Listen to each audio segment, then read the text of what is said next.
Então, no primeiro momento, né, eu tive, assim, uma impressão, assim, de diferença muito grande do meu aparelho que eu estava usando na época, né?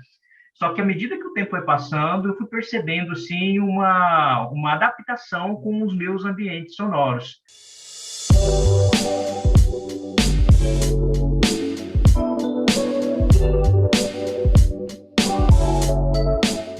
Agora, a nova proposta do nosso canal é falar diretamente com as pessoas que precisam de aparelhos auditivos, que usam a internet, o YouTube, as redes sociais, como um meio de buscar informação a respeito de um possível tratamento para perda auditiva, de uma solução para uma dificuldade de comunicação.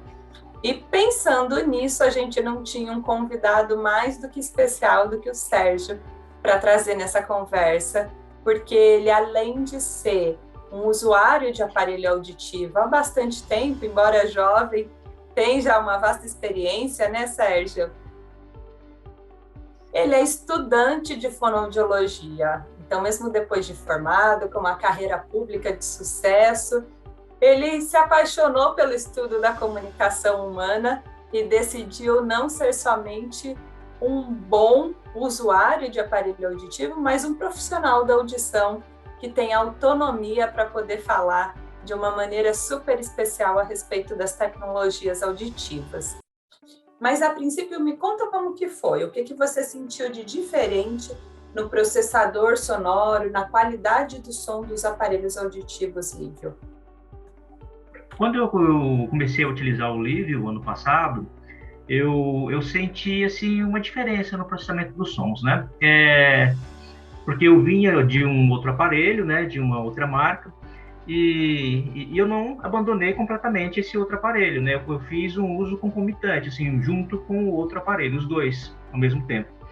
E o interessante é que eu percebi que à medida que o tempo foi passando, que o aparelho, né, o processamento dos sons, ele foi mudando, né? Eu fui gostando mais do processamento do áudio dele.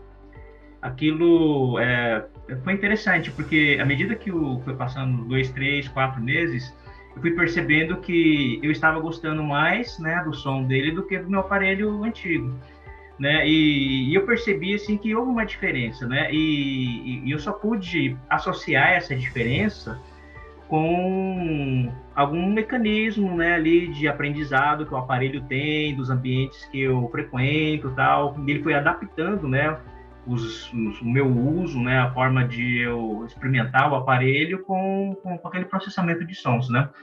Então, no primeiro momento, né, eu tive assim uma impressão assim de diferença muito grande do meu aparelho que eu estava usando na época, né. Só que à medida que o tempo foi passando, eu fui percebendo assim uma adaptação com os meus ambientes sonoros, né, a ponto de eu gostar muito do aparelho hoje, né? Ou seja, eu observo que o processamento de som dele está bem mais assim adequado com o meu dia a dia do que quando eu comecei a utilizar ele aí no ano passado, né? Acho que foi no mês de agosto que a gente começou a utilizar.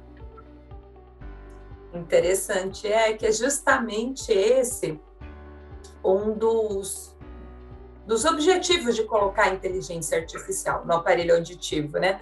Muitas vezes as pessoas perguntam, mas por quê? Por que um aparelho precisa ter a inteligência artificial? Além de outras funções que a gente vai comentar um pouquinho mais adiante, ele tem justamente esse intuito, né? E criando um aprendizado de acordo com as preferências do usuário.